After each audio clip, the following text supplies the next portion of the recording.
Oh, okay. We're sorry. going live here. We're live. What's going on, D-Bags? Hope you guys are doing well. We're back here again with another episode of the Detox Podcast, episode 326 to be exact. If you're new here and enjoy music, podcasts, comedy, or hooping videos, do consider subscribing. We've got a whole bunch of that stuff going on around here. When you do subscribe, leave a like or hang out with us in the live chat like you do today. Helps us share conversations and laughs like this with more people. So do consider doing that. Plus, link down below, we've got guest info, music stuff, and a bunch of other good links to our sponsors and stuff like that. So check that stuff out as well. Now, before I can introduce you guys to my guest this week, got to talk to you guys a little bit about vacations. It's that time of the year. Starting to get cold. Not today, actually. It's kind of, I was sweating a little bit going on a run earlier this morning. But we had a couple weeks left of good weather before it starts getting nasty here in the Midwest. So you need to enjoy it. And there's no better place to enjoy it than up in the UP in Iron River, Michigan. And today's video sponsor, Alpine House 2. Alpine House 2 is a classic Swiss chalet duplex A-frame with a log cabin interior located directly across the street from the Ski Relay Resort in Iron River, Michigan. That's up in the UP if you're not familiar. Surrounded by forests, lakes, rivers. Iron River more specifically makes Alpine House 2 the destination for fishing, hunting, hiking, and as it does get colder, you can still do some snowmobiling. They've got sledding, all that stuff, skiing and whatnot. They've been pretty consistently booked up over on Airbnb in Verbo, but you can reach out to them on Instagram at Alpine House 2 and tell them Rita Detox sent you. That's at ALPINEHAUS number 2 on Instagram to stay up to date with other bookings, renovations. Again, reach out to them, tell them Rita Detox sent you, and they will set you guys up with a vacation. Now, I mentioned this is the 326th episode of the show. We've been doing it every week for that many weeks. And I wish I had known a lot of the stuff that I know now when I was getting it started. Things would have been a lot smoother had I known these guys, today's other video sponsor, Impulse Cameras, over in Oak Creek. They would have helped me skip a lot of the headaches that I had going on at the beginning of this. Impulse Cameras, located directly in Oak Creek, Wisconsin's Drexel Square, has everything you could possibly need for your creative projects, whether it's cameras, lights, microphones, gimbals, or even just a space to record your own content. They've got all of it, but they don't just have great gear. They've also got great, hardworking staff that's here to help you get the best gear suited for your needs at prices that actually fit your budget. So they're not going to sell you stuff they know you can't afford or stuff you don't need. You go in there, you talk to these guys, you say, hey, I'm trying to start a YouTube channel. I want to do a podcast. I want to do Twitch streaming. They're going to ask you a bunch of questions. They're going to figure out what you need, and they're going to point you in the right direction. They're really, really great dudes in there. If you're still not convinced, they also offer super legit rental programs, which allow you to get your hands on some stuff before you buy it. And they have monthly memberships, so you can get extra discounts on gear as well as access to an exclusive Discord. So check out at impulse.mke on Instagram or impulsecameras.com to see everything that they've got going on. And they're linked down below as well. So shout out to them and Alpine House 2 for sponsoring another episode of the show. Now, with all that good stuff out of the way, I'm excited to be kicking it with my guest this week.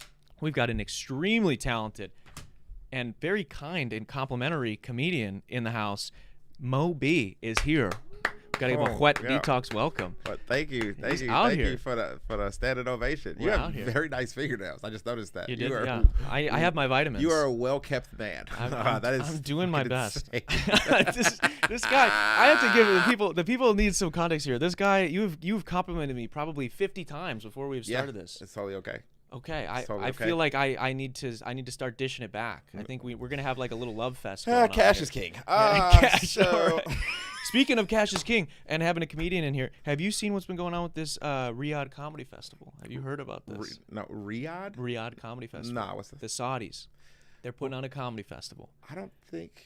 They're paying. This is what we're going to get into right away. Oh, okay. This is going to be good. The Saudis are. They're putting on a comedy festival. Some of the biggest names in comedy are getting like $500,000 to come do a set. Oh, okay. For the government. And a lot of people are up in arms right now on TikTok because these comedians, a lot of which, as we were kind of joking off air, right? Like comedy has this beautiful space in sort of how do I say this? In everybody's mind, where like comedy likes to speak truth to power a little bit, likes to point and laugh at some of the corrupt things going on in the world, some of the tragedies and whatnot. You got to. The Saudi Arabian government, not always the best people on a humanitarian level. Yeah. Right? I think that's fair to say. I don't think a lot of these comedians have spoken, maybe sometimes not always great, of similar atrocities. Correct. And now they're taking the bag and going to do that. So a lot of comedy fans are pushing back so hard that a couple comedians have already pulled out. Okay, so what do you? I don't know if you'd heard about it or what your thoughts were. I have not heard about it. So here's the situation, though. How much? I want to know how much would it take for you to sell out? First off, here's the thing.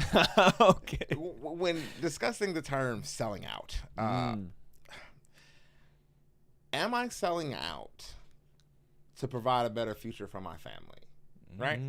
Okay. Am I selling out to put myself at a better economic status. Is that selling out? Like, if I've been struggling my whole life, right, and I got no help from anybody, right, and the one person who wants to give me help has been a bully forever. Like, you understand what I'm saying? Sure. But I'll paint you a better picture. When Snoop Dogg performed at the White House? Or? Yeah, bro, at the White House, and everybody was like up in arms, like, oh, Snoop Dogg was like anti-Trump. I'm like, yeah, Snoop Dogg was definitely probably anti-Trump, but what he is not is anti-bag. Like, do you understand? Sure, I get what you're saying. Do you understand what I'm saying? Yeah. So, and it's not even that that Snoop like probably needed the money. You understand what I'm saying? But at the exact same time, when adding to wealth, you understand what I'm saying? For me, it's a little different because if you're just trying to get rich, riches fade, wealth is everlasting in my opinion. Okay. So if I'm trying to get to a wealth level, it's a tough position because fans have obviously like taken care of these people. Like, do you understand what I'm saying? Yeah. So you should definitely respect who's helped you, absolutely. But if I'm in a position to where I've been struggling forever, and this is my one come up, you understand what I'm saying? And sure, do I not necessarily believe in obviously some of their beliefs? Yeah, sure. Absolutely not. But I mean, I perform for white racists all the time. Okay, yeah. You understand what I'm saying? And I'm still gonna chase that bag, even though I know some of them would have loved to lynch me. Like, you understand what I'm saying? Fair. So and don't get me wrong, and I've seen it. You understand what I'm saying? I've been after shows and had conversations with people, and I'm like, oh, I didn't know you felt that way. He's like, oh, you were hilarious though. Time out. So just rewind this real quick. I get that, but Ref, we need to replay that one. Let's bring that back. Correct. Here's what I'll say about the Riyadh Comedy Festival that I think is interesting. That's wild to me though. If my thing is, if it's different where someone at maybe the level that we're at right now as we're recording this. Yeah. If somebody at that level gets offered $300,000, so Tim Dillon just came out because he's somebody who speaks, all the time is criticizing, especially government officials and humanitarian thing. He tries to kind of paint that picture all the time, right? This dude he's on the phone with people because they were pressing him about it. Yeah. Because all this press is coming out, and he's like, "Yeah, dude, I wanted $500,000, and they said they give me $375,000, so I took it." And he's like, "I'm gonna sell out for that. I'm sorry." My thing is, correct. If you or me got offered $375,000, or somebody adjacent, maybe there's somebody recording a podcast here in Milwaukee that's also just as unsuccessful as I am, and they get offered $375,000, that's going to change their family's life. Correct. I'm not going to bat an eye at that, right? I don't care if it's the Saudis. I don't care if it was whoever it was. Which is what I'm saying. Nobody is taking care of you, what I would say, everyone has an opinion. But what I would say is, Andrew Schultz, Tim Dillon, these guys who I've been a fan of some of these guys, right? Yeah. In different capacities. They're already doing okay. No, correct. So they do not need that bag. Right, so that is Snoop Dogg wild. at the White House, right? Did not need that bag. Did not. So now you're making a choice, right? Correct. That's where I draw a line where it's like, yeah, dude, if we take a single mother who's supporting her family right now off the street, and she just happens to be the funniest person ever, and the Saudis were like, dude, we would love you to headline this, and we're going to give you $500,000. Yeah. She should do it. No one would say she shouldn't. But if we're talking about people that, especially in today's day and age, once you make it in comedy is a grueling sport to try to make it in. Right. But once you do, I mean, the motion is that you get your podcast, you get your second podcast that you co-host. So you have your solo one, you have your one with your buddy, and then you tour, and then you drop your special every other year. Right. You're making a lot of money. You didn't need the extra $300,000 from the Saudis. That means you're okay with the shit that they're doing. But no, correct that too. Yes. Yeah. But the limelight is extremely addictive. So even if it's not necessarily a bag, because it's not about the money, people want to be seen. And you got to understand, with the Saudis, it's definitely going to be a spectacle. So it's not like, and it's going to be discussed for a while. You know what I mean? This is going to be a late night television discussion. This is going to be midday TV discussion. This is going to be the news commercial. And on the other news, there's 6 comedians in Saudi right now. Like at the comedy, like, you understand what I'm saying? The spotlight is still going to be like brimming. And that's one of the biggest things about money is like these people they're famous, bro, but like, they're addicted to fame. So it's no longer about the money. Like Will Smith, they need to drop an album. I mean, he's like one of the most well-known dudes on earth. Yeah. Why the fuck are you rapping still? Because the limelight is addictive, bro. Like it just is what it is. He doesn't have anything to prove. Like you have millions and millions of dollars. Okay, your kids are successful. Your wife is successful, or ex-wife. I don't know what their standards are right now. Whatever they got going on. Whatever they have going on. Seems fun. I'm sure everyone could join. Fun. You hear me though? Yeah. But he's in a different tax bracket. Like, you understand? But he doesn't have to do any of these things. Yeah. He didn't even have to slap Chris Rock. Like, you have so much money. You could call my wife ugly, but bitch, I'm rich. I wouldn't care. Yeah. I would just fly back to another coast. Like, it wouldn't make a difference to me. Yeah, true. But when you're so used to being in the limelight and you feel like you're losing your grip on that, that's when the extra things start happening. And that's when I feel like I'm going to do a show for the Saudis even though I'm already in there. Yeah. Happens. You understand what I'm saying? Because at the end of the day, it's not necessarily about the money.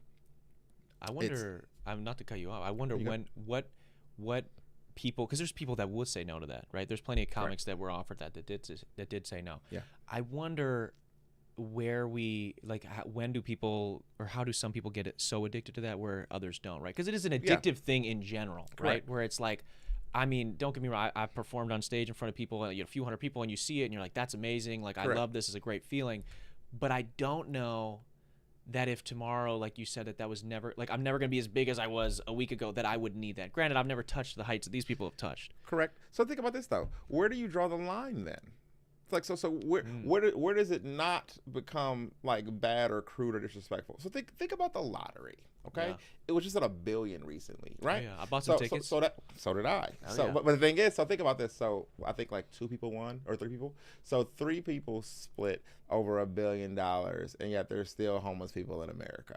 Like so you're telling me that regardless of the fact though, this is just not random donations, but people are like actually betting into this. So you can't find a better resource for $1 billion than to give it to 3 people. Like if you're gonna raise that kind of money, like I remember what was it, like the Notre Dame castle like burned down or something like that. Oh my God. And then like 6 people raised like $30 billion in like a week. And I'm like, bro, there's starving people in the same country you're rebuilding the church in. Like, so where do you draw the line? True, like, do you understand what I'm saying? Yeah. So if I can go do a show with the Saudis, or if I can donate to, even though I'm out, like there's homeless people in Hollywood and they have to pay for those stars themselves. You understand what I'm saying? So you're telling me that there's a homeless dude sleeping on a star that you paid $80 grand for? Yeah. What do you mean? You could have just, so where do we draw the line is what I'm saying. So don't get mad and say, oh, this is crazy, rude, and disrespectful. And like Favre is robbing families. Like, do you understand what I'm saying? We trash Favre almost every week on this podcast. No, right, but where do you draw the line is what I'm saying. Like, where do you draw how are you mad? How do I draw the line? Where do I think it's more when I think when you choose, like I was saying, like if and these guys, Favre, that's greed. That's just crazy. Why would you disgusting. do that? No, plenty against Favre. No, I know. I'm just talking shit because it's funny to me. But all of it against Favre. No, facts. So that shit was extreme. Yeah, I think it's just a little silly. And I think the issue that a lot of people have is that like we hold comedians, especially successful comedians, to a standard of which we don't even hold like some news anchors to, right? Correct. Like we trust you. Like if you're on stage, if you've been deemed one of those spots, and now there's more spots than maybe there used to be because of social media and everything like that. But if we've given you one of these spots to be these people that speaks truth to power, that jokes on the elite, whatever. Correct. And then you just taking money from them. Right. Then it's like, all right, what are we doing, man? What are we doing? It's not that you're pressed for cash. It's not that Tim Dillon is pressed for cash. Understandably. So it's like just that. I think that's where people get riled up about it. And that's where I guess in this moment I'll draw the line. Correct. So that's just my thought process on it all. Is like, well, people are up in arms because of what they've done, and like I said, I completely understand that. But at the exact same time, would you feel guilty for winning the lottery? Like would you feel bad if you were walking in and you found a bag with $10,000 in it? Like would that hurt your feelings, or would you reinvest that money, or would you keep that money because you're struggling? Like, do you understand what I'm saying? So again, it's like it's just. But again, all I'm saying is like there's so many money plays like in the world, and again, I totally get where you're coming from with like comedians having money and going over there. Yeah. But again, for me, I think it's more of it's a limelight deal as opposed to a money deal. Because again, once you they want the fame. Once you get wealthy and you start like doing all the things you want to do, then that's when life gets weird. You understand what I'm saying? Like that's how Diddy shit happens. Like, do you understand what I'm saying? And again, nothing had Diddy had going on, but Diddy was a man who had a lot of money for a lot of years. So once the jet skis are over and the skydiving trips are done and you've already climbed to Everest, what do you do? Yeah, What's the next move? You know what I will say though? I think that happens to people that don't truly have something they're passionate about. Like, I don't know that Diddy loved any of the stuff that he was doing. Pretty sure he was passionate about baby oil. Okay, that, yeah. Extremely I think maybe he passionate. found that later. He found that later. Yeah. I don't think it was the first day out. He was like, you know what's so good about this? Yeah. No, but I just think, with everything. like, because I do agree with you. You see that all the time where it's like people that have been successful for just so long, they, or like the hottest stars, for if they were the guy or the girl for however many years, they have this crazy fall off. Correct. I do think part of that comes to just not having like a great foundation. Like, they don't really know what it is that why they're in there, why they're in this lane and stuff like that. Like, you see, like, I don't know, did you watch the Charlie Sheen documentary that just came out? Okay, no. So listen. Okay, so about the Charlie Sheen documentary. I didn't watch it, but I've heard some insane shit. No. Right. So here's the thing. I didn't watch it either. I definitely scrolled over it. Yeah, I've seen some clips. Yeah, the first clip was immediately wild because what did he say? He said, yeah. He's like, I woke up, I was like convulsing and I was like body sweats all over. And I'm thinking like, this is it, man. Like this is gonna be my last day on earth or whatever. And then he said, I went to the doctor and they were like, you have HIV. And I was like, woo! Yeah. I thought that was gonna be worse. Time out. Yeah, bro. Whoa. How is that? What do you mean? He's like, I thought they were gonna say what did he say? Get your affairs in order. Motherfucker, get your affairs in order still. Yeah. Like, what do you mean? Even though I get it, you could live with it, but it's just like, that's what kind of life have you lived? Where that's the relief. You're relieved to get that You're news. Like, just AIDS. Yeah. Whew. Yeah. Like, no sweat on my brow. Like, yeah. No, but that's what I'm saying. Like, that's somebody who, like, Charlie Sheen, he had, like, a number of years where he was, like, the dude. You know what I mean? And I think, like, if you just don't have a solid foundation, I think that's when it's really easy to get addicted to the fame and addicted to, like, you need to, or obviously he was addicted to many other things, but, like, with Diddy and shit like that, where it's like, dude, he was rich for so long. I think, like you're saying, you run out of shit to do if you really don't care about anything. Correct. And I try to I really do. As, like, I think I'm an empathetic person. I try to put myself in people's shoes, and I'm like, okay, if this podcast was making enough money and the music was making enough money that I could do whatever I want, I think I would just keep doing those things. Like, I don't need to, you know, so run a train, a human centipede train. That's wild. On for sure. My homies at my third mansion. Not the homies. Like, I don't need to do that. There will never be a point where I need to do that. You know what I mean? Fan of T.I.?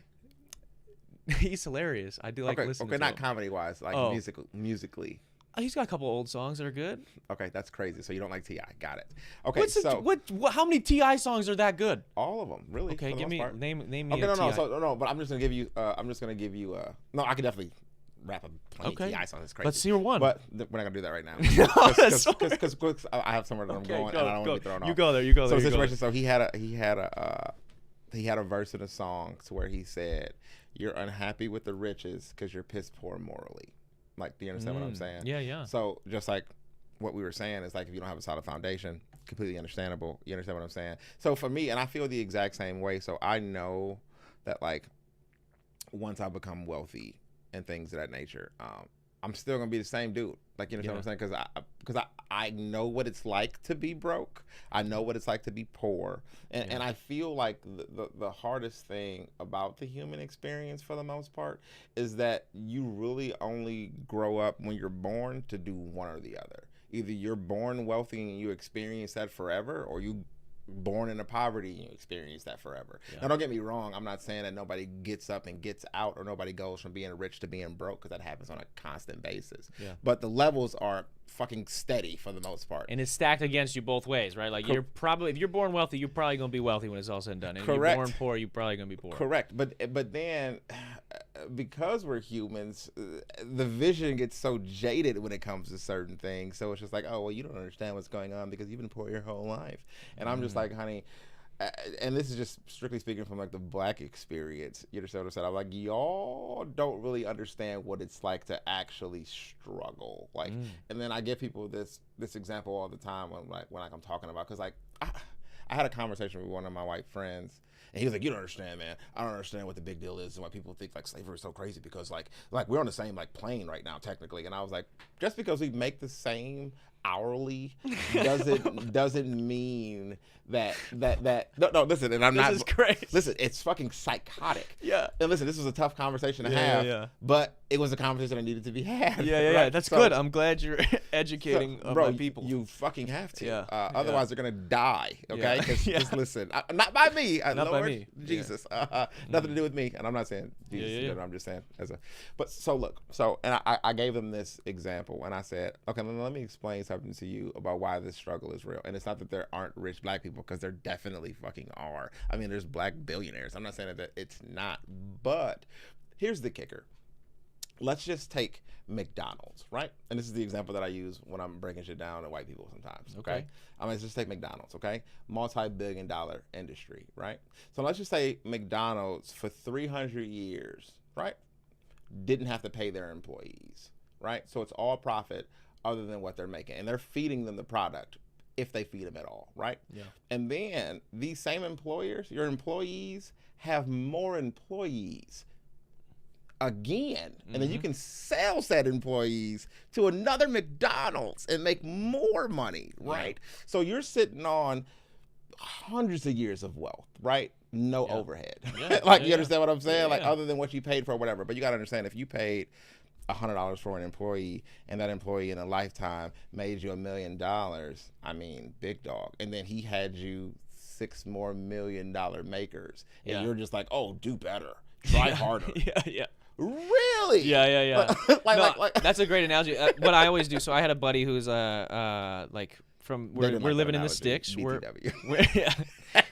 living in the sticks a little bit, right? He's a neckbeard guy, big gamer though, and I'm trying to explain this to him too. I'm like, wild. Yeah, he's a neckbeard guy. Scary individual. I thought he had a good heart. I was trying to explain to him some stuff because he just didn't get it. He's like, same as your friend. He's like, I don't understand why it's such a big deal. Like now, and this is like 2023 or whatever, we're having this debate. He's like, we're in the 2020s. Like everything is equal now. It's fair. Like they're getting paid the same. And I go, fair is crazy. And I go, hey dude, I'm like, you're a big gamer, right? Right, John, you're a big gamer.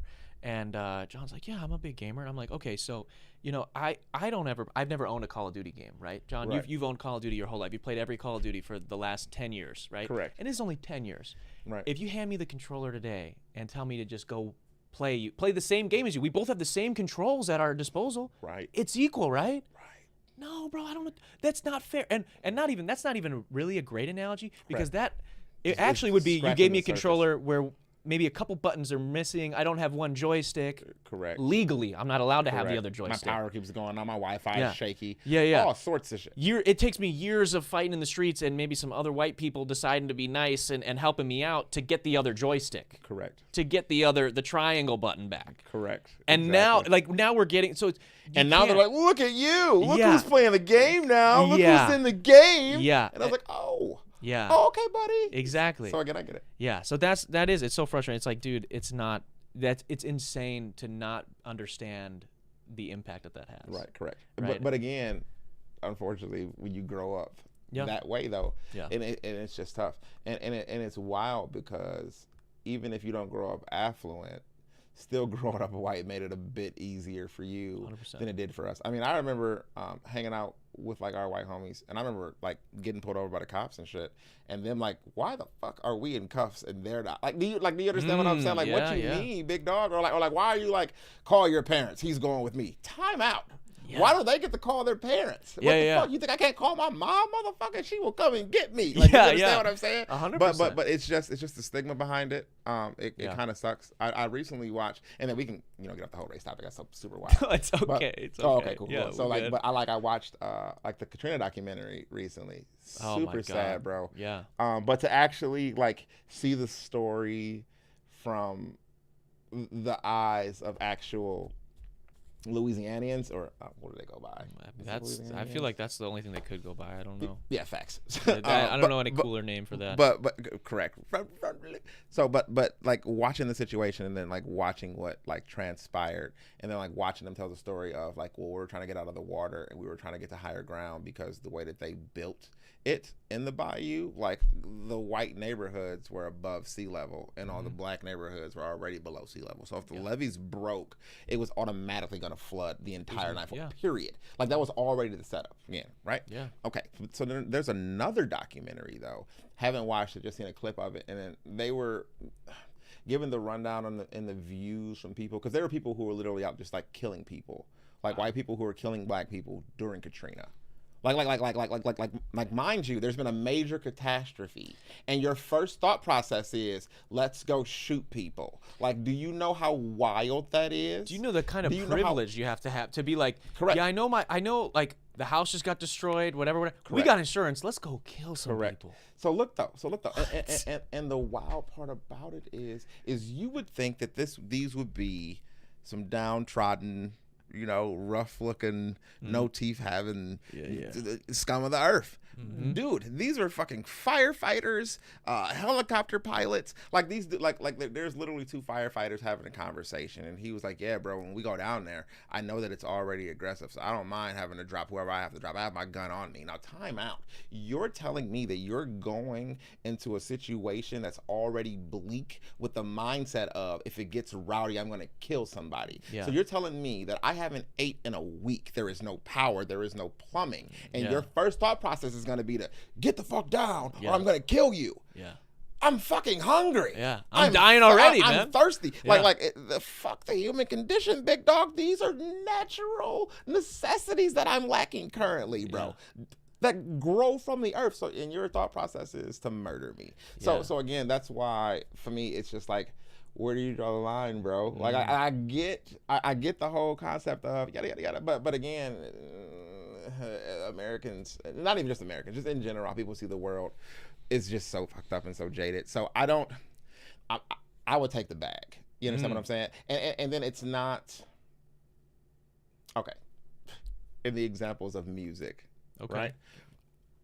You have to be able to separate the artist from the art. Do you agree or do you disagree? Well, because you're a musician, so I'm tapping into your little. Oh, so I would say, we actually just talked about this a week or so ago. I think you can separate the art from the artist.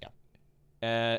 In some instances, especially depending on what it means to you, I think you absolutely cannot once that artist is putting that in the art.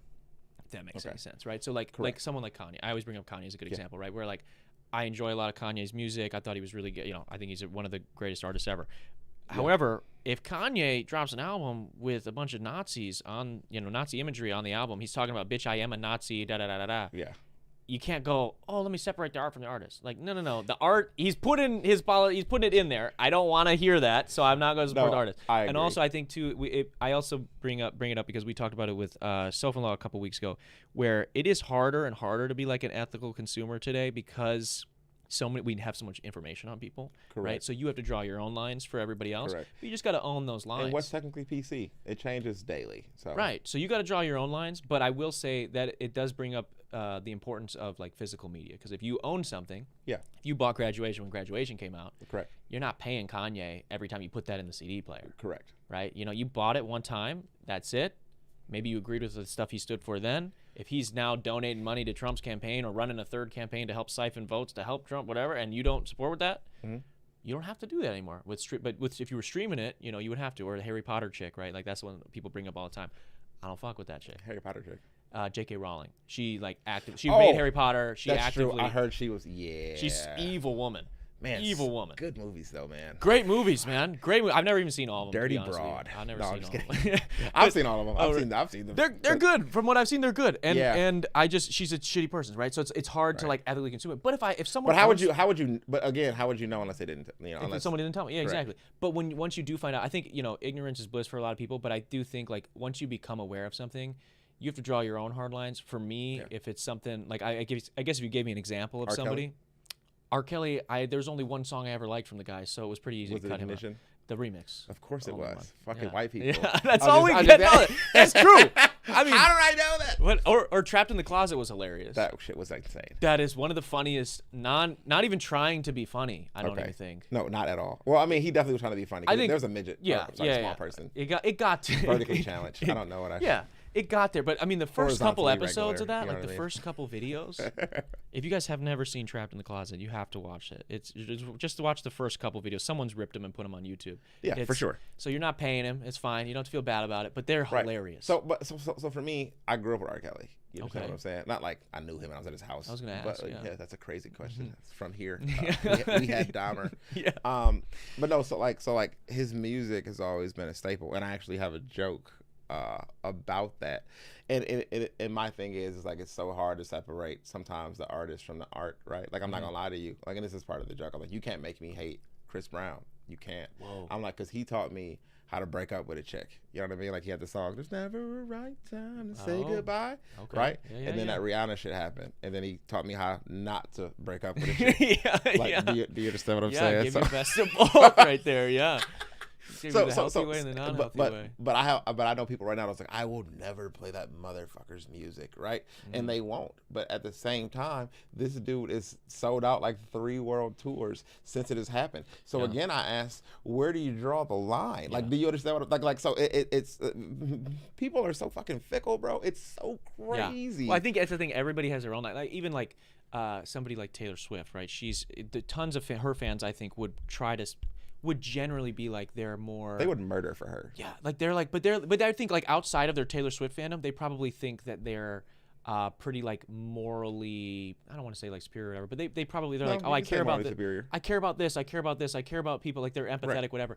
But they don't care that Taylor Swift is like one of the. I think she has the worst CO2 emissions on planet Earth. Yeah. She's got 2 separate private jets, whatever, right? Correct. And I'm not saying that that's you like Taylor Swift, you like Taylor Swift. Right. I think it makes okay music. With their green thumb though. I love that. Yeah. But it's carbon footprint, ma'am. But so everybody has their own line. Damn, for me, like I forgot she had to do that. So like for me, right? Like I don't like R. Kelly that much. Right. So when that shit comes out, I go. Listen, I know you didn't like R. Kelly as soon as you said you have one T.I. song that you're okay with. I mean, there's like 2 or 3, dude. What do we got? Is Dead and Gone? That's him. Oh my God. Dead and Gone. What else? What else? I thought you were cool, bro. You know what I mean? He's got like a couple features. I like his Eric Andre show appearance.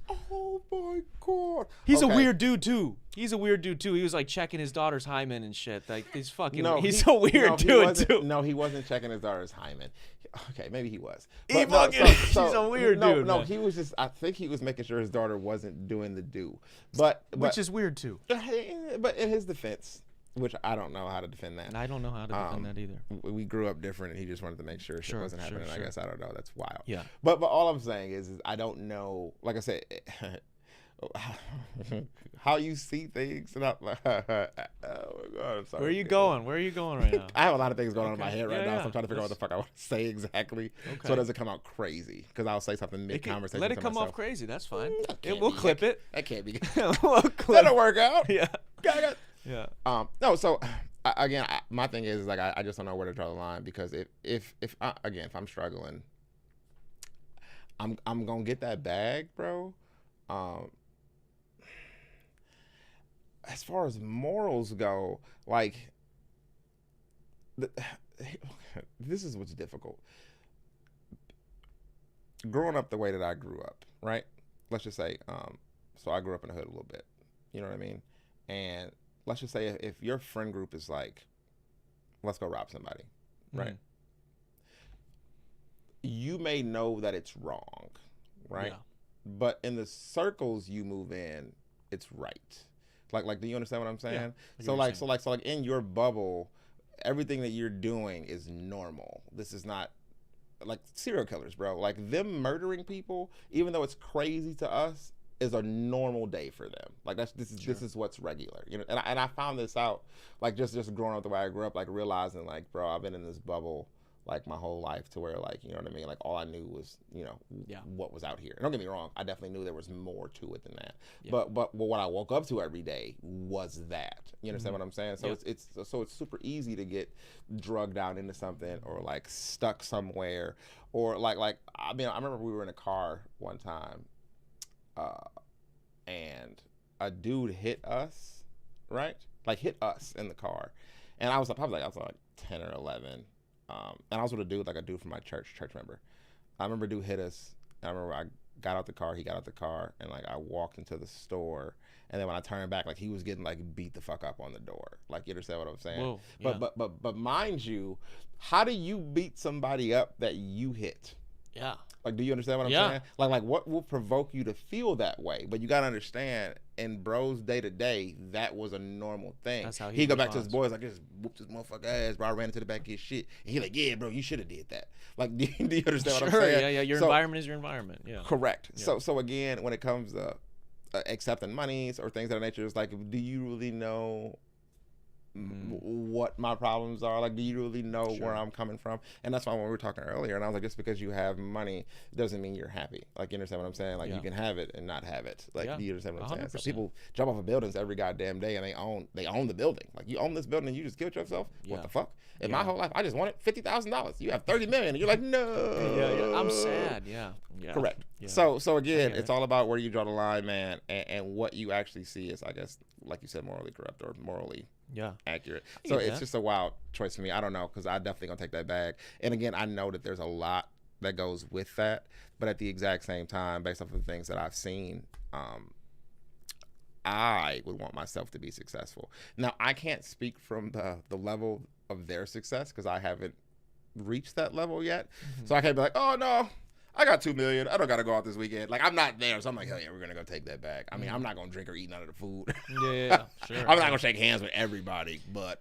What do you, this is some switching gears a little bit. Yeah, I'm curious, we're talking a little bit about, like, coming up and where you're from and whatnot. What about, like, did you ever have beef with a classmate or somebody growing up? Who was like, did you ever have a bully? Or, you know, you mentioned how, like, you're running in different circles, you know, some people think a different way. Who's like it could have been a teacher. Who's your biggest op growing up? I don't know if I had a big op. So here's not even somebody that, like, just picked on, like, your clothes or whatever. Like, I had this girl that I ended up dating. It was definitely always girls. Okay, for the most part. They're mean. Girls are assholes. I mean, I'll take that back. So I guess I got into it with a girl in, like, middle school.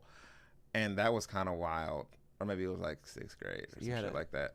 She was your op? I guess, yeah. What was she on you for? I don't fucking remember. Something. I think I had a jogging suit on or something when she was like talking about my jogging suit. I remember we got into it. And I remember I rushed her. And then she, like, pushed me. And then, like, my teacher fell. And then my teacher was fucking like, oh, my God. Oh, my bad. And, like, crying and shit. And I was like, oh, damn, that's kind of fucked up. And then everybody was like, y'all bogus as fuck. Look at the teacher on the ground. And she was like an old lady. She was super sweet, though. Damn. So you're fighting. What grade are you, man? What grade is it? This is like 6th grade. 6th grade.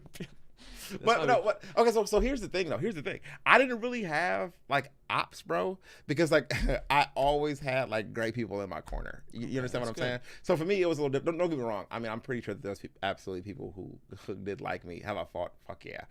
But there was not really any beef because, like, I've always had family or, like, okay, I remember one time, one of my homies walked up and he was like, yo, bro, somebody was talking shit on your name, but don't worry about it. I took care of it. And I was like, who? He's like, don't worry about it. And he just disappeared into the dark. And I'm like, what the fuck does that mean? I don't know what happened or how it happened or why it happened. That's good. I need more friends like that, dude. People will tell me, they'll recite to me a whole conversation they had with somebody that was all talking shit about me. I'm like, what did you say? What did you say the whole time? Correct. I'm like people, that's one of my least favorite things is someone will come back to you and they'll be like, so-and-so said this about you. And I'm like, oh yeah, what did you say? And then they're like, and then they said this too. And I'm like, so how long did you hang out with so-and-so? Well, we just, like, spent the weekend and wherever. I'm like, yeah. Did you ever say, like, why are they so comfortable telling you all this about me? Like, what are we talking about? And then, so I know this is going to sound crazy, but, like, okay, so I got skipped from 4th to 6th grade, right?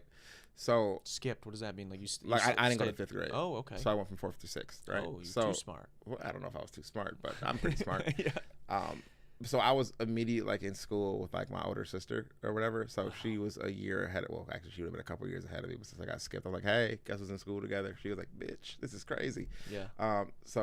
But I remember also, like, not having problems in school because my sister was a fucking monster. Like, and I'm not even joking a little bit. Like, I remember, and I'll never forget this shit. She went in the girls' bathroom, and then it was like 5 girls that went in the bathroom after her, and she beat all of their ass. And I'm talking about, like, I'm not talking about like a little bit of a loss. I mean, like, everybody's fucking What was she beating them up for? They tried to jump her, bro. Oh, you know what I'm saying? shit. Right. Okay. So like, whenever some crazy shit went down or some motherfuckers got, like, wild, they're like, you better chill the fuck out. That's TT little brother.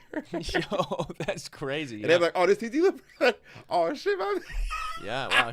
She had your back, man. No, but because my sister fought dudes, bro. It didn't make a difference. So I never really had ops, but I never like looked for ops. You understand? Sure. But at the exact same time though, like I was a pretty intelligent dude, so I kind of knew like how to maneuver.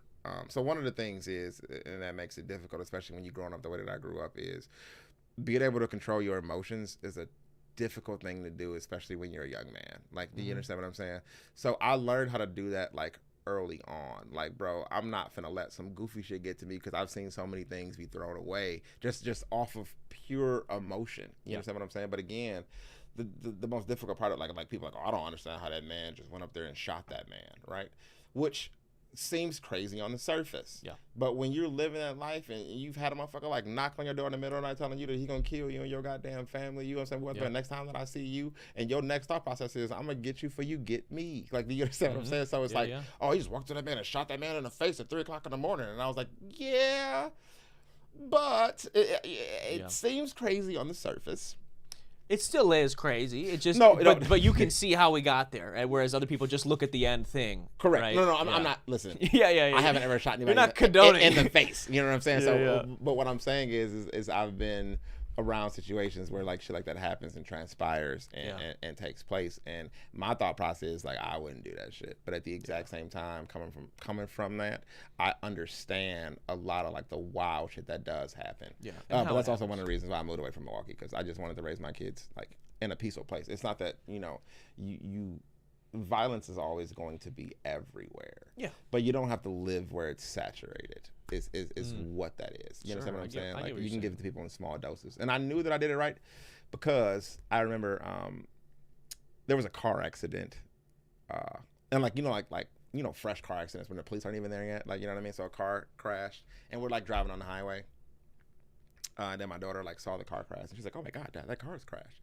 And then like she cried a little bit. And I was like, what the fuck are you crying for? Not out loud, but like in my head. And she's like, I hope they're okay. And then I was like, I did my job as a father. Like, do you understand what I'm saying? Because for me, the way that I grew up, bro, I'm so desensitized to violence. Like, it doesn't even bother me. Like, do you understand what I'm saying? Like, I could be at a restaurant and a motherfucker could walk in and split a dude's head up, and I'm like, fuck, police finna come. I'm just gonna get up and leave. It's not gonna be like, oh my God, this dude's bleeding out. It's shit happens. Like, you understand what I'm saying? And again, you don't notice it when you're in it. I remember my first day of high school, I watched the bitch get her face like exploded open. Like, first day, bam. Bro, we were on the city bus. And now, mind you, I've always been a short dude, so I'm just. It's insane that this chick's face got blown up, and we're starting with the short jokes. And no. Yeah. Well, because I'm proving she got your point. Hit so hard. Proving your point, bro. It was so hard. Yeah. And again, so coming from middle school to high school, like that transitioning into like becoming an older, not necessarily an adult, but older version of myself, and like that growth level was already crazy. But also watching people who are already 18, 19, 17 like move back and forth and operate was like insane to see, because they fucking bitches are pregnant and motherfuckers have cars. This is nothing like middle school, nothing like middle school. But then at the same time, the violence is that much more heightened. You know what I mean? We got weight room now, motherfucker. We playing football. Motherfuckers is really doing damage out here. You know what I mean? We're not 2 13-year-olds scrapping in the backyard. Motherfucker, I've been in the gym for 2 years. Like, you know what I mean? And now I'm like, I'm almost ready for the league. You got punched by motherfucker ready for the league. That's a different. Well, and it's crazy, when the physical abilities go up and the emotional stability is not going up. Correct. Then the violence is gonna shoot way up. You got it. You got it. Yep. So then people start feeling indestructible and things of that nature, and then that's when all the crazy shit happens.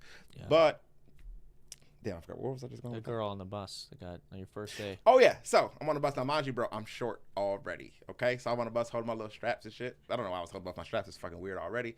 And then we just on the bus, and then like, so I can tell some shit's transpiring because it's spilling over from summer. Like, you understand what I'm saying? So they go to the same school, but they have beef in the summertime type shit. You know what I'm saying? So all it was, I don't give a fuck, bitch. Your sister sucked my dick, right?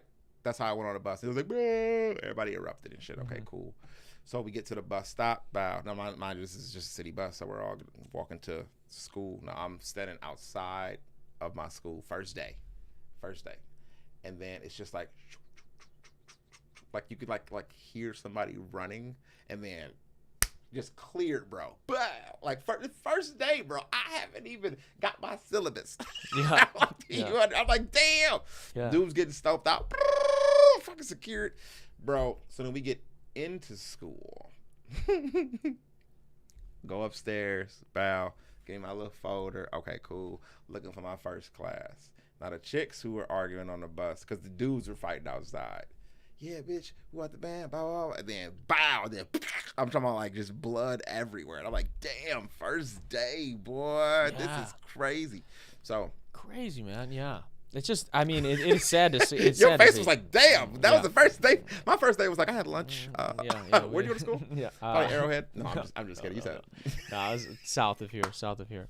No, yeah, it is sad. It's interesting though, like especially you're talking a little bit to like, you know, growing up as like young men, like, and Correct. emotional maturity is not always there, and a lot of dudes don't figure out how to manage their emotions, and it's crazy how if you never do the work and like tend to those things and do grow in that, some people, because of their environment, like sounds like yourself, like are almost forced to grow up a little bit faster in those Correct. ways, whereas other people, because of those same environments or even different environments, never develop those tools. Correct. And you work with them, you interact with these people when you go to the store. Correct. I mean, I still play a lot of basketball after playing in college. Correct. And I play with a lot of them that Correct. do not like, have. bro, you still an asshole. When like, you still getting mad over a foul, let it go, bro. Why are you pushing me, G? Dude, I had it this week. This past weekend, I run this open gym. It's free to come. I let people come from everywhere over. You just got to let me know you're coming, whatever. These guys come. I don't really know them that well. A friend of a friend invited them. Whatever, we're playing, we're hooping, we're competing.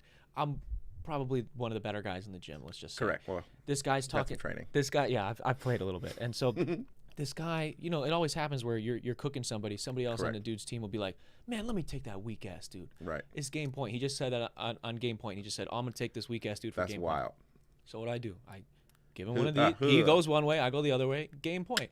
And just joking, and he'd been talking shit the whole day. It's always the ones who talk shit the whole day. He'd been talking shit the whole day. Can't He'd been handle fouling one. people hard as fuck. Yes. I literally, after I hit the game on him, I just tap him on the side. I go, hey, I thought you were staying with that. And he don't fucking touch me, bro. He's like, don't fucking touch me, bro. You weak as fuck. You saw it, like grown man. I'm like, you're 30 some years old, bro. You just talked shit for the last 45 minutes. You just got sunned. Mm-hmm. Get the fuck off the court. He's in his second childhood. You're getting to play for free right now. Like, that's what I'm saying. It's like, and I joke with the guys a lot of times, like, there's some younger people that come and hoop and whatever, and there'll be some like bigger, tougher, buffer, older dudes Correct. that act like this, like kids. And I always tell the younger guys, I go, hey, dude, you see Jake over there, like he's in great shape. He put a lot of work in the gym. Correct. Make sure you guys are putting that same amount of work up here, because it's pathetic to be in your 30s and still walking around like a hurt little boy. Correct. Which is like I said, one of my statements when I didn't understand why like comedians are so sensitive. Yeah. It's tough for me, because how can someone who is allowed to discuss and talk about every topic not handle it being thrown back a little bit? Correct. Because I remember we were talking a little bit off camera. I think it was off camera. Yeah, anyways, yeah. When I was just telling you that I posted that Trump pic and I lost like comedian like followers for the most part, and I was like, damn, I didn't understand like how you were so butthurt. And I'm thinking like, well,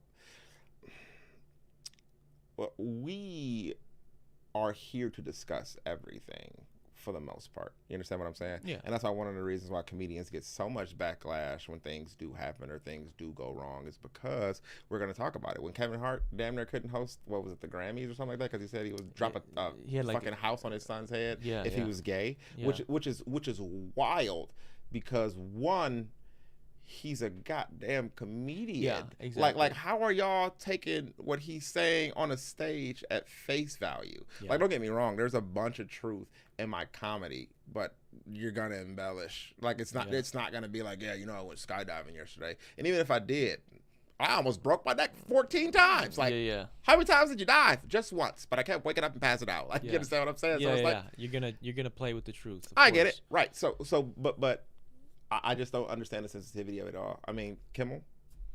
Yeah, I thought that was whack too. That was such a soft joke. He didn't even say anything. Like, right, it wasn't anything crazy. He didn't even make fun of the person that they said he was making fun of. He made fun of Trump, and then they went, well, because to make fun of Trump, you had to mention this other guy. Correct. We're gonna say you were making fun of him. Get the fuck out of here. Correct. Dude. And I'm not gonna lie to you. And I saw a bunch of people, comedians, and everything else being like raked over the coals for having an opinion and and for having a conversation, right? Which again, now I never wanted anybody to die or no shit like that, but I think it's wild that when bro was alive, he could discuss whatever the fuck he wanted to talk about, and it didn't make a difference whether that shit was truth, factual, or not. Did not matter, and it was perfectly okay. You understand what I'm saying?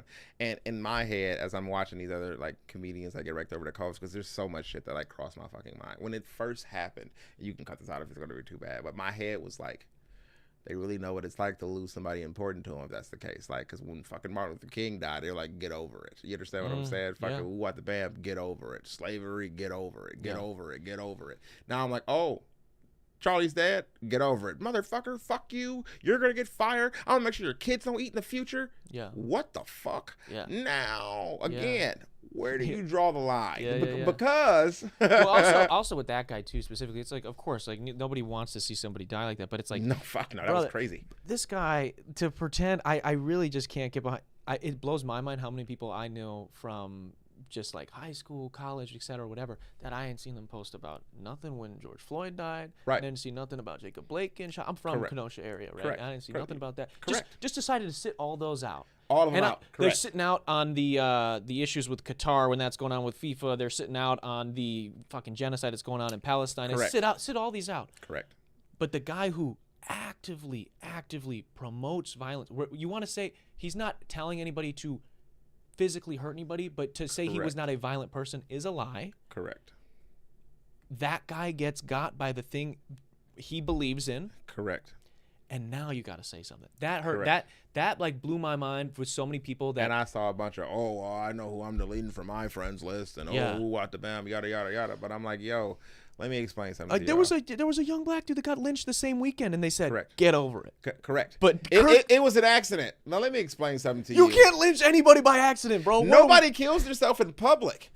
No, listen. Yeah. The reason. Okay, listen. Yeah. You go. The reason why people kill themselves. Okay, and for the most part, like when you slit your wrist, just saying in general, if people slit their wrists, it's because they want to be found for the most part. Because they say if you're gonna kill yourself, you don't cross the street, you go down the road type shit. You understand what I'm saying? Yeah. So nobody's gonna hang themselves in a public location for what to be a spectacle. You're gonna do that shit in your fucking dorm room, a library, hell, a staircase under an old bookshelf. It doesn't make any sense. And then for them to be like, oh well, we're gonna.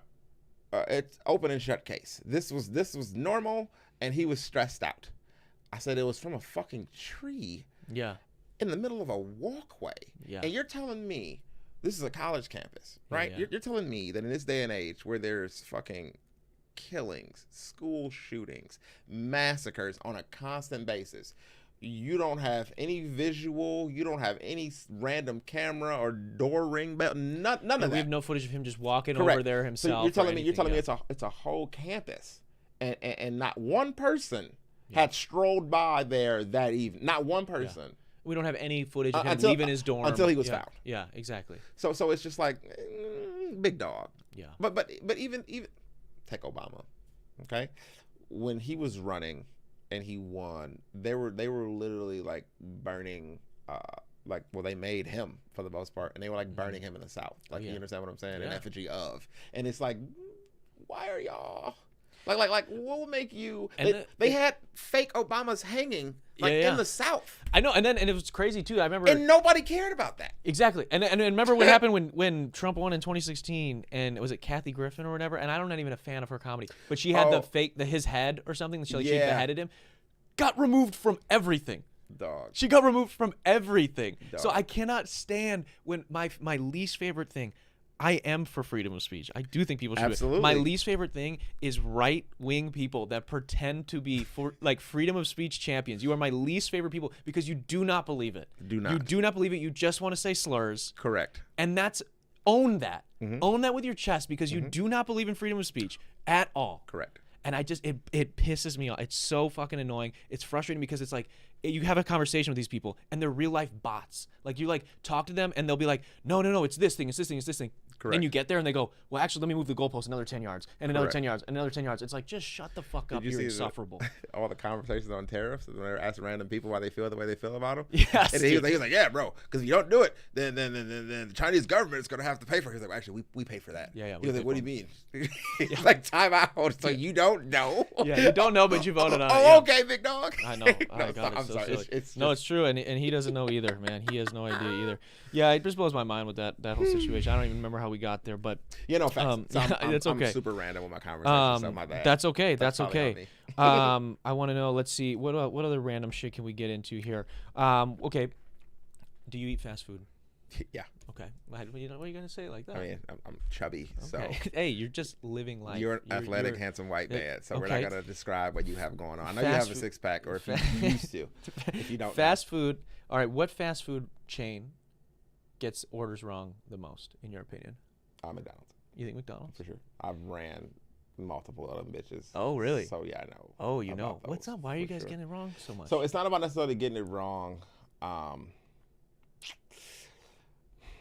People are dicks sometimes for the most part, and I'm not gonna lie to you. So do we fuck up? Yes. For me, it was a little tough though, because I had a weird ability to see a lot of shit like before it happened. So if I was at work, your shit was gonna be on point for the most part, and even if it wasn't gonna be on point, you're gonna leave happy. Yeah. For the most part, we're gonna figure it out. You understand what I'm saying? For sure. But a lot of times, human error is a motherfucker. Like, people just don't listen, realistically speaking. Yeah. And then people think that they've said something that they did not say. Like you know how, like, if you order something the exact same way every time, and it's just what it is. I always get no mayo. Fuck you. Why is there mayo on here? Could it have been that maybe this time you actually did not say no mayo? Yeah. Could it have been? But you can't say that without getting, you know what, motherfucker? Fuck you. Fuck everything you stand for. Listen, bro, I remember I was working during COVID. Right? Oh, God. I remember a truck driver was yelling at one of my employees. Let's pull my employee back. Now, mind you, there's no inside at this point. Everything's all outside. And I was like, sir, in order for you to get served, you're going to have to put a mask on. And he told me, I've already had COVID. Fuck you. And I was like, time out. I haven't had COVID. I don't fucking want COVID. Yeah. Bro, listen. Okay? Yeah. So... So a lot of times, even though it seems like we get it wrong a lot, well, I can't even say we because I don't work there anymore. But you guys are dealing with some shit, man. Yeah, bro. Give these McDonald's workers some grace. Because people, a lot of times, you're not a person's problem. Yeah. But you become that person's problem. You understand what I'm saying? Oh yeah. So one of the biggest things for you is solve the problem, not the person. If that makes sense. Sure. You know what I mean? Because I've had people, I remember a lady told me one time, dude, middle of the summer, we booming. You hear me? Booming. Yeah. Like, I'm selling so much fucking ice cream. By the way, my ice cream machine was always working? Up. Wow. Listen. That's big time. So here's the thing. Here's the thing about McDonald's, bro, that people don't really understand. And I'm pretty sure at one point they were sued by like the ice cream machine like company for like their products. And I'm not even kidding a little bit, for their products like actually like being out. Really? Like I don't remember who whatever the shake machine maker person was, like, listen, bro, you're bringing like bad rep to our name because like your shit's never up. But so here's the thing. When it comes to like McDonald's like ice cream and shit, bro, it's like they literally just have to take care of the machine. Like, it's literally what it is. Like, and people just be lazy as fuck. Like, you literally have to clean the machine. And if you don't clean the machine, then that bitch is going to go down. You understand what I'm saying? Yeah. So I was like one of those people who I stayed. Fuck that. If it's going to take half the morning, I'm going to get this bitch up and ready to go. Yeah. But now, mind you, so I made this lady a fucking McFlurry. And I will never forget this shit because, bitch, what is your problem? I made her a McFlurry. I handed it to her. And then she was like, what the fuck is this? And I was like, that's a McFlurry. Yeah. And she was like, bullshit. This ain't no motherfucking McFlurry. Fuck this. And then she like threw it for the most part. Not like at me, but like she like spiked the McFlurry, right? Wow. Now, I could have been a dick and be like, here's your money back. Fuck you, right? I was like, I'll make you another one, right? So I made her another one. Exact same way. She said, and I quote, that's more like it. Thank you. And I said in my head, bitch, I have been making McFlurries for years. Yeah. I promise you I have this shit down. Yeah. There's no way I made that shit wrong. But again, people's problems, like, so it had nothing she to do may with have just McFlurry. Been having a bad day, bro. And I've seen, listen, dude, and I've seen some of the craziest shit. like working at a McDonald's that I have ever seen in my life. Like, and I'm telling you, like, don't get me wrong. Like I said, I grew up the way I grew up. You know what I'm saying? Shit was everywhere. But dude, no, working for one, and then mind you, so like I worked in a few in the suburbs, whole different vibe. And it's not that people were like nicer, but they just had more of an understanding of life. You know what I mean? They've seen more than just this neighborhood, just these 4 blocks. Doing it in the hood, bro. Oh my God. What's it like working McDonald's in the hood? Bro, listen. So we in the middle. I remember the kids after school. I remember a motherfucker was fighting outside. I had to tell him, bro, get the fuck off my car. Like, y'all are fighting on my car. They throwing them, bro. Get off my car, bro. Damn. Like, you know what I'm saying? Like, what the fuck? I remember I got a call one time, and a guy was like, I had to close the lobby. The kids were fighting in the lobby. I said, I'm sorry, what now? He said, yeah, the kids were fighting in the lobby. Now, I had access to cameras from my phone back then, you know, so I'm looking at the shit. I'm looking at this fucking brawl and these fucking kids picking up chairs and like hitting each other with the fucking chairs and shit. I'm like, damn. And a McDonald's, man. And a McDonald's, bro. Oh, it gets worse. I have so many McDonald's stories. And this is all like one location, though, that I'm talking about. Did you guys have a playpen or no? Yeah, fuck no. They didn't need a playpen. I watched them break down weed on the tables, okay? Like crack. I would come to, listen, I would come to work in the morning and there's literally like empty bags of dope in my parking lot. And I'm like, well, that's cocaine, like for sure. I mean, shit, yeah. So I'm gonna give you like 2 more stories and then. Yeah, I love the McDonald's lore. I live for it. And then we can get past the McDonald's. Oh, that's fine. I have a million. I love it. So this particular morning, and so I remember when I was telling you like I'm extremely empathetic. I'm like tapped into people's emotions and shit like that. So I come in the morning. It's probably like 6:30, 7 o'clock. I'm walking in. There's like 2 people. Well, sorry, there's 3 people in my lobby. Okay, there's a gentleman who I knew from the neighborhood, and bro was like a little crazy already. Like he was real life like crazy. You know what I'm saying? But he came to McDonald's every day. Yeah. But again, at this point, like at this McDonald's I'm working at, like the asylum was like 7 blocks from us, and they would just like release motherfuckers, and they would just come like straight to McDonald's. You understand what I'm saying? But regardless of the fact, I guess, I mean, what else could you there's you're fresh out. Why not? Fresh out, yeah. Your fucking mind. Yeah. So I walk in.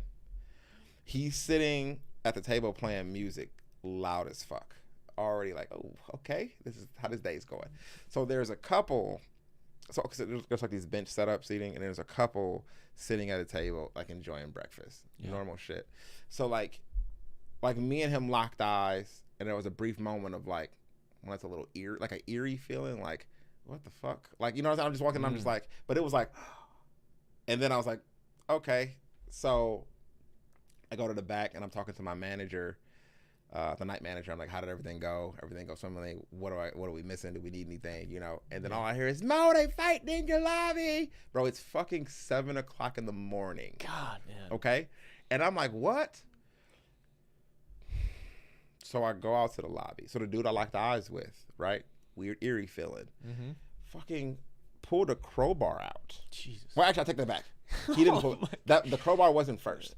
So he was sitting down, right? Okay. Now this couple was eating. He stood up, walked by, saw the woman, punched her in the face, right? Her glass is broken in half. Her lens flew across my lobby and under my shake machine. That was working. Okay. Wow. Okay. Yes, bro. Yeah. There's fucking blood squirting out of her shit. I'm talking about like all over the table. Like you can smell the iron. Like it's super fucking crazy. Dude, maybe the guy thought you were down to help him. When you locked eyes, he was like, dude, I'm about to do something. No, let's get this. I'll explain to you after this what the fuck. Because right? God, so then, and it was wild because the dude had got up like to go dump his tray out, right? And then right when he got up, like the bro was following behind him, but then he punched his wife in the face. Bow. Broke her glasses in half. He's bleeding out. The dude runs up and then bro like pulls out a crowbar and gets to like whacking bro with the crowbar. Bow. Bow. Bow. Like you know what I mean? So then there's like there's like 3 patrons. They run up, they all like tackle him and shit. I remember there was a police officer like outside of my establishment, but he wasn't like in the establishment. So I'm like, hey, motherfucker, come here. Yeah, what are you doing out there, bro? In here like about to die and shit. Yeah. And then he ran up, oh, what the fuck is going on? Right? So they split that up, and then so the dude, who I'm assuming is crazy, was like, yeah, these motherfuckers were down here trying to sex traffic or something crazy. I was like, sex traffic?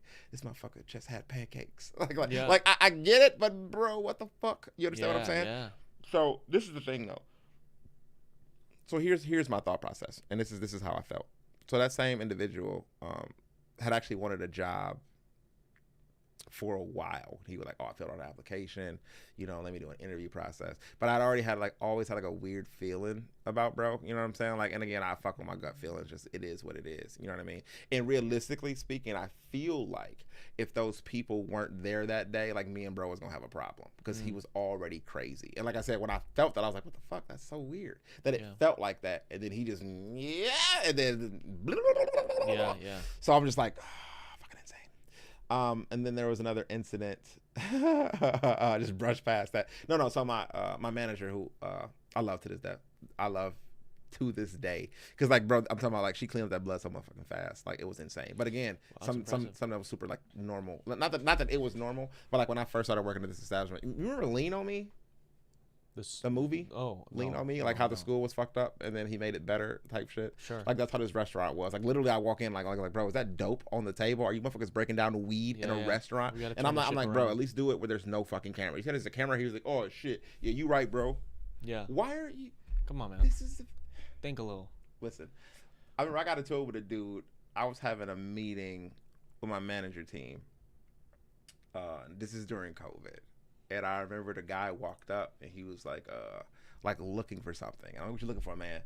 And he was like, oh, I'm just trying to charge my phone. And I was like, oh, no, you can't charge your phone. There's nobody in the lobby. You can buy food and you have to go. Well, I don't understand. What you mean? The manager up front just told me I could charge my phone. And I said, bro, I promise you, I run this restaurant and no, you can't. Okay. Yeah. And this motherfucker well, what the fuck? I mean, what you gonna do about it? I said, time out, bro. You don't have your own electricity. What the fuck do you mean? What am I gonna do about it? Yeah. Get out. I don't. I'm not, you think I'm gonna fight you over a plug, you dumbass? But then my staff is about to stand up and they are with the shits already. I'm like, don't put your yeah, let's not. Please calm down. Because again, I know this neighborhood. I know that listen, it's his problem is not necessarily my problem. It just is currently. Do you understand what I'm saying? Because I'm the nearest in his vicinity. He'll probably leave here and fight his mom or some crazy shit like what's that. What's the crazy, with these crazy people that order from McDonald's, what are their orders typically? What does a crazy person usually get? Fucking McChicken. It's not even a full meal. Check this out, just bro. One McChicken. Yeah. And so listen, the same guy, the dude I told you that was fucking crazy. I remember one time, bro, he came in and he was like, let me get a McChicken. And I'm like, 106, and this motherfucker gave me $1 and was like, and walked away. I said, you don't have the $6. There you go, bucko. Just fuck me, fuck my success. I was like, bro, you still got to pay the tax on it, but you just have $1. And it was on the phone and was like, yeah, you got it. Yeah, man. So, and he just, anyways, you know what I'm saying? Carry the 7, divide by 3. And I'm like, these motherfuckers are crazy. You understand what I'm saying? Yeah. But again, I understand the situation and the circumstance.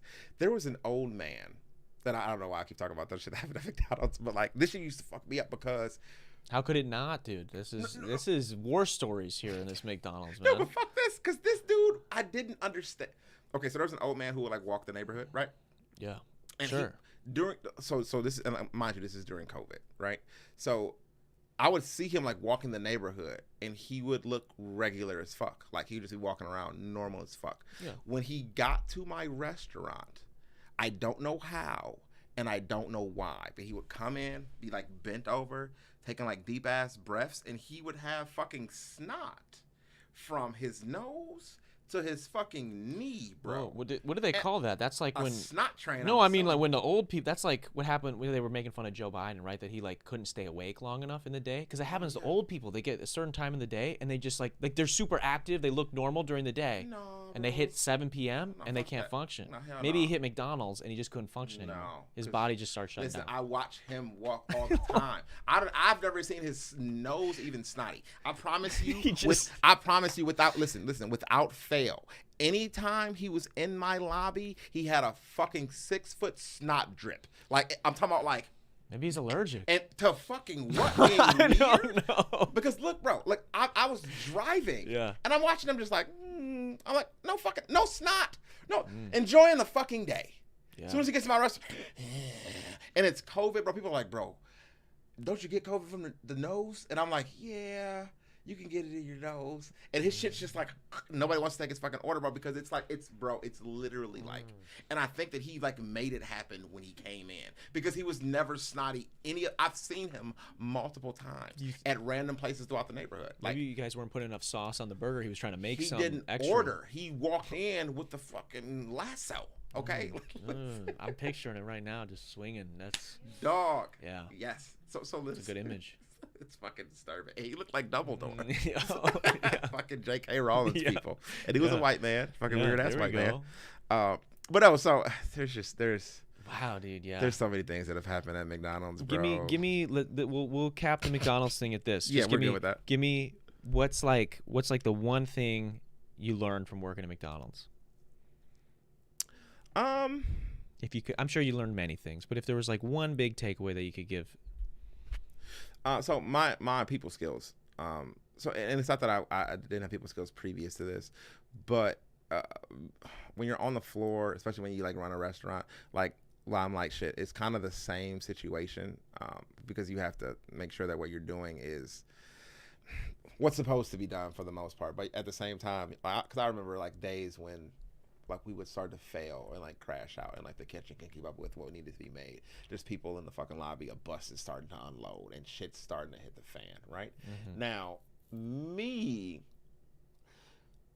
in stressful situations, like, I don't know, I work better than worse. Like, do you understand what I'm saying? Yeah, I get it. But it's frustrating because it's hard when you work with people who don't process things at the speed that you process things. You understand what I'm saying? So like I can foresee a bunch of bullshit happening, and I'm like, how the fuck could you not see that? And that's like one of the things I'm telling you about, like having a team and shit. Because it's like I'm not gonna critique you crazy, but I'm gonna hold you to a certain standard. That I think that you should be able to accomplish for the most part, because I've seen you do it for the most part before, so I don't know why the fuck you can't do it now. So it leveled up for the most part my people skills. And again, I like I said, I've always been good at public speaking, but I've had to like have so many conversations with people, so many angry, happy, sad.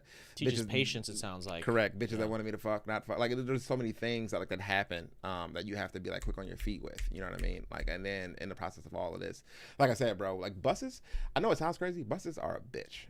And when the team pulls up, man, hell yeah, bro. Like, they just won their travel game because we say shit like, we got a bus. Like it sounds like the fucking Harlem Globetrotters are in town. And then shit just gets to going crazy. But again, like so my thing was, remember when I was telling you, and again when we were talking off camera, and I was like, when I was 18, I had that rap session, and then they were like, you should be a comedian or whatever. I'm like, all right, cool. I didn't do anything with that. And then a few years later, I would hear the same thing. I didn't do anything with that. And then a few years later, I would hear the same thing. I didn't do anything with that. And then I hit my 30s. And then I took it into consideration, you know what I'm saying? Like maybe I should actually like try this comedy shit. But my thing is sometimes I feel like I really should have started comedy earlier. Like I wish I could have done it at 18. But my thought process is all the shit that I went through up until now made me so much more of a better comedian, if that makes sense. So all the jobs that I've had, the people that I've worked with, people that I've ran into, the great stories that, you know, that like I talked to I remember I was talking to a guy when I first started my comedy journey. I was working at a factory, and this dude was literally like, I can't really describe what like a legend would be, but this dude was like a legend in my opinion. Only because he really like lived life by his own means. Like mind you, we're working in this factory. This dude has like 9 degrees. Like, do you understand what I'm saying? Like he literally could have did anything. Fucking was like high ranking in the military. Like he came from a military background. And he was telling me like, yeah, man, I'm just doing this shit until I retire. He's like, I don't even have to be here right now. And I remember, cause he would be talking to people, and he wouldn't be condescending, but he'd be like, do you fucking think I give a fuck about what you're talking about? You know what I mean? I got degrees I can wipe my ass with. I don't give a fuck about your little supervisorial position, motherfucker. Do you know what I've done in my lifetime? The things that I've ran? So a little condescending. No, right. But not this is me and him having a conversation. It's not how he's talking to them. But he was just like, these motherfuckers coming at me crazy. Like, I get it. I could be in your position, is what he said. He's like, but I'm just doing this shit. We walk away. And then I've seen like his actual accolades. Like, so I'm like, this motherfucker was not bullshit. The real deal. You understand what I'm saying? So I think his brother was like a general or a colonel or some shit, like super like up there. It's like crazy. So, and I remember like just thinking like, and this dude was like, bro, and he told me like, I believe in you wholeheartedly. He was like, man, he was like, I think that you will definitely take the world by storm. And he was like, and I think that comedy will really work for you, right? And I laughed because I didn't know what I was going to do when I started doing comedy. There's no blueprint for how to get in the game for the most part. But I remember having a conversation with him, and he was explaining to me like, so one of my first jokes, I'll never forget this fucking joke because I thought it was so good, and he fucking hated it. So it was a Blue's Clues joke, right? And I was like, so, and this is, I'll just say his name. So shout out to Lance, my boy Lance, old man Lance. So I remember I walked into work, and I was like, hey man, I just wrote this joke last night. I think it's funny as shit, right? And I was like, I'm gonna tell you the joke, and then tell me what you think. And so, and then him like always like bigging me up. It was super funny. So I was like, so this is the joke, and I was like, ladies, don't you hate when you get like catcalled and shit? You know what I mean? When dudes like, hey, pink shirt, you know what I mean? Hey, gray pants, hey, purple leggings, right? We want them, and I was like, I think it's some bullshit. Yeah. I was like, ladies, y'all know goddamn well. I was like, y'all be catcalling too, you know what I mean? So let a motherfucker walk in here with a pair of gray jogging pants on right now. You motherfuckers gonna be, what did I say? You motherfuckers gonna be sniffing out dick prints like Blue's Clues, right? Like, meow, okay.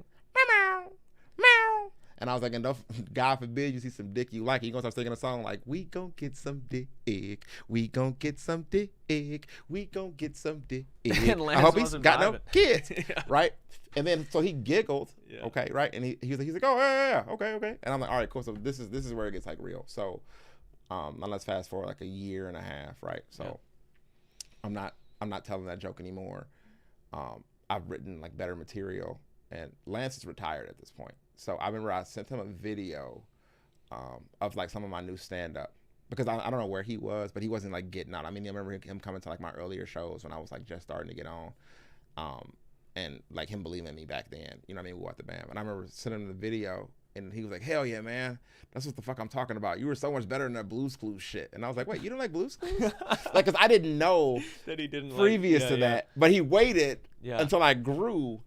To like, so like not to stump my growth or be like, bro, that joke is ass, rewrite something. Like he understood, like, you're growing in this is your first shit.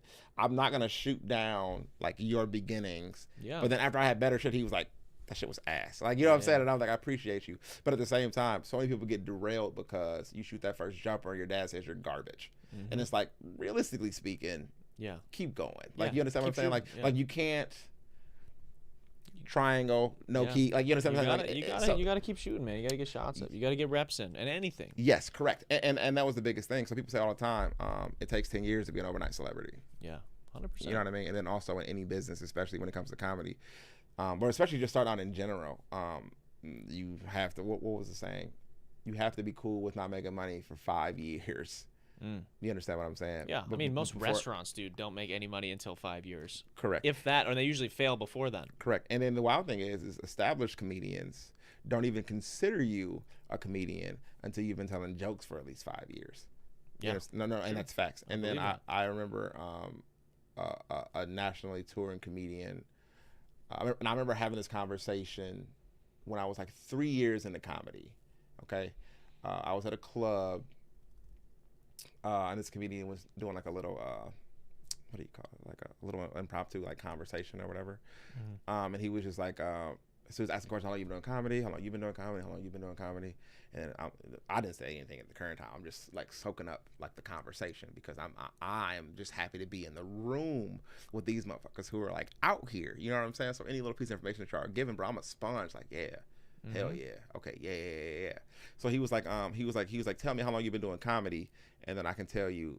Not I can tell you if you're good or not, but I can tell you if you're actually working, right? So he was like, if you were 1 to 3 years in, I'm not expecting you to be doing anything, okay? He said, if you're 4 years in, you should have some shows. He said, if you're 5 years or more in, you should be working regularly. If you're not, then you're not working hard enough. Do you understand what I'm saying? And then I remember hitting my 5th year, like, bro, I'm actually getting booked on a regular, like he wasn't wrong, like, but he's been in the game for a minute. You understand what I'm saying? So you can see it. So it's like, but again, most established comedians do not even consider you a comic. do not even consider that shit until you're at least 5 years in the game, because most people drop off within that 5-year time span. You understand what I'm saying? If they aren't actually trying to pursue this, they'll be gone within 5 years. That's something I see in I mean, it's definitely evident in stand-up. I see that in so many creative endeavors where it's like so many people, and I think it's great, try stuff out. Correct. But people they see the big names, they see the end product, right? They see the musicians that are doing huge sets at Lollapalooza, or these people. The end product is the biggest setup. Yeah, right. Failure, you can. Exactly, oh my god. But right. And the same thing. Yeah, but it's the same thing with comedy, right? They see these people, like they see the clips and the crowd work, and they think, oh, I can go I want to do that one day. That would be so awesome. Which is great. You should fan those flames. Correct. To go try. But you got to understand, for that person to be doing that room, what he took did so long and so much work. Bingo. And also, we all start at different levels too. Different people have different levels of talent. You might be way less talented than somebody else, but if you work hard enough and you genuinely love the shit, because if you did one without having the other, I don't think it would work. But if you love it and you work hard enough, you can bridge that gap. Hard work beats talent. 90% of the time. 100%. I say 90% because some people are just really fucking talented. Some people are super talented. Trust me. And it's just you see how I did that? Look at that. $1 billion. I'm like, how the fuck did you? I made music with some people that have perfect pitch. Yeah. Oh no. You can't do nothing about that, bro. So check it out. You cannot do anything. So my homie Greg, shout out Greg. Shout out Greg. So and listen, this dude. So I remember we were after my freshman year in college. I remember getting an apartment building, and then he was my roommate for a little bit. Now, when I tell you this dude is crazy, like musically inclined, no, I mean like I can't. If I had to put him on genius level, like I definitely would. Like I mean, I've watched bro like make music from like nothing, and I mean like. And I'm like, oh, okay, cool. And fucking, I go to the store and I come back and I'm like, what the fuck is this? He's got the whole Did you just mixed fucking and mastered? Yeah, bro. But his abilities like didn't stop there. Like I remember watching him because like Michael Jackson was like his favorite person, and I remember him like he did the like he he did the Michael Jackson like dance like in the kitchen, and when I tell you, I've never seen like a better representation of MJ. I'm talking about like the spin. He spent in fucking moccasins. Like dude. Yeah. And I'm like, bro, not only can you make music, bro, that dude is just an amazing dude. But like I said, so I will never forget the whole. Shout out Greg. Some people are just that talented, man. Some yeah, bro. Are just so talented. But again, so what I'm saying is a lot of times hard work will definitely outweigh talent. But if you have talent and you're willing to put the work in, then it's totally understandable. So like for me, one of the things that was not difficult was because my first time doing a show, like I crushed it. Yeah. You understand what I'm saying? So I did a show before I even did an open mic. Remember I was telling you, shout out Allie Lindsay. Yeah. She invited me to the comedy scene in Madison, and that's where I actually got my start. As far as comedy goes, she was like, yeah, we'd love to have you in the scene. We'd love to have you come out and visit. We want the man, come see what it's like. Come hit some mics up. Come work on your material. You know what I mean? I think you'd be a great comic. Like that. She didn't know me from Adam. You know what I mean? And she came out and extended that invitation, and I ran with it from there. But oh my God, you dying? We got the liquid death over there if you need some. You got some. Take a little sip, man. So she pulls you out to a show. She gets you to come out, and it goes well. But so I crushed at the show, right? Then I started on open mics. And then I remember, so I can't remember my first time bombing, but I do remember the first time that a show like wasn't going well, and I was like, oh fuck, okay, because I had like multiple like decent shows like up until that point, and I can't say if it was like beginner's luck or like what the situation was like for when I started out in the beginning, but like it comes to a point where like not that you hit a wall, but you kind of feel like fuck, I can do so much more than this, but how do you get to what's more? You know what I mean? Mm-hmm. Excuse me. Yeah, but you're trying to get to that next level at this point, and now you're finally right, because I bombed, like, you know, because like I remember I had like 2 or 3 shows where I was like, yeah, killing this shit every time. Oh my God, you're so fucking funny, man. And then I remember the show where like you're not like the guy that's on top. You know what I mean? Actually, I remember, and this is, I love my city to death for this shit. Milwaukee. Actually, you motherfuckers, okay? Y'all made me a better comedian. God damn it. Oh, yeah? So this is the thing. So I started out working white rooms for the most part. I mean, it just is what it is. I mean, you can say that, you know, some rooms are diversified, but it just is what it is. There are white rooms, there are black rooms, there are mixed rooms. You know what I mean? So I started out working white rooms, and I was crushing. I remember working a black room, and these motherfuckers were relentless, okay? I'm talking about relentless. So I get up there, I do my set. My set, I felt like went to shit immediately. So a couple of my shits hit, but then I had told a couple of jokes that hit like close to home for a lot of people. I think that was like upsetting to them, right?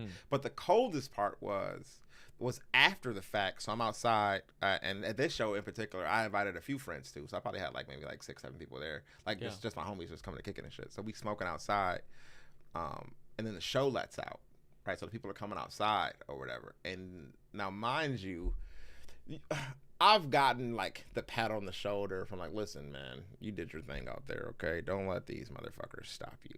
Yeah. Boy, not my people. That motherfucker walked out. He was like, man, I don't know if you need to go home and look at some Bernie or something, or some Martin or something, dog. Like, go home, check them out, bro, and then like come back and try this shit. And I'm outside like, oh, okay. Yeah, right? Yeah. This girl was on the phone. She like, yeah, girl, I'm at this motherfucking comedy show. Only one of the motherfuckers was good. Yeah, shit. And like looked at me. I'm like, damn, I wasn't the one who was good. Yeah. And I'm just like, damn. Okay. So I'm getting all of this feedback, all of this constructive feedback from these patrons or whatever. And then I remember a comedian had told me, never let like mediocre crowds dictate your comedy. Like, you know what I'm saying? And not that the crowd was like mediocre, but like never let people like dictate what your comedy is, especially if it's, you know, 100 people, some shit like that. Like it's a decent crowd, but it's not like anything crazy, right? Yeah. But me, the way I take shit to heart, like the whole ride home is me going over my set. And I'm fucking beating the shit out of me. You know what I mean? Like, why the fuck would you say some stupid ass shit like that? You know what the fuck's supposed to happen? We want the band. But now from that though, is where my growth came from. Okay. So then I realized, I was like, okay, so now I can't just bring the comedy that I have currently now for like my white audiences to like my black audiences, only because the experiences are different. You understand what I'm saying? Yeah. So and it's not, and again, it's not that we can't have the same experiences. It's just that if I like what was it? So I had an old joke where I would describe I would say I like to have sex with white women because their dads are racist, right? And I was like, racist dads just really do it for me. Like, I'm like, if your dad racist, we fuck it. You know what I mean? I was like, because nothing turns me on more than knowing that your dad might walk in and catch me digging out his door like a Halloween pumpkin before you carve it, right? And I was like, is that fast? I'll slow it down. And I'd be like, nothing turns me on more than knowing that your dad might walk in and catch me digging out his daughter like a Halloween pumpkin before you carve it, right? Wow. Yeah. And I was like, the reason why I say it fast is because that shit sounds crazy slow, right? Yeah. Which is how I start my evenings. You know what I mean? So, but then that joke tied into what was the other part of that fucking joke? Oh, I was like, I told you guys I like having sex with white women, but I didn't tell you guys the kind of white women I like, right? Like the thick ones, you know what I mean? Like you gotta have a little something back there, you know what I mean? Like I have nothing against skinny women. Like my last girlfriend was so skinny, right? Like so skinny you could feel her blood type, you know what I mean? Like the first time we met, we hugged, and I was like, oh shit, you're A negative, right? Okay. And then I found out later in the relationship she was right, so I cut the bitch out of my life, right? So, but I say that to say this, and I was just saying like, and I was, oh my bad, that didn't go over well in the other room. Hell no, they didn't give a fuck. They were like, but here's the thing though. So this joke in particular, and I told that joke wrong. Like, I mean, that was the joke, but that wasn't the joke that I wanted to tell. So at the end of this joke, when I'm talking about I like having sex with white women, we want the bam, yada yada. Then I also explain to them, and I'm like, white people don't let, because it's about stereotypes. Is how it starts. And I'm like, don't people stereotype y'all, telling y'all that y'all can't cook? I'm like, that's not true, okay? I'm like, y'all might. What the fuck did I say?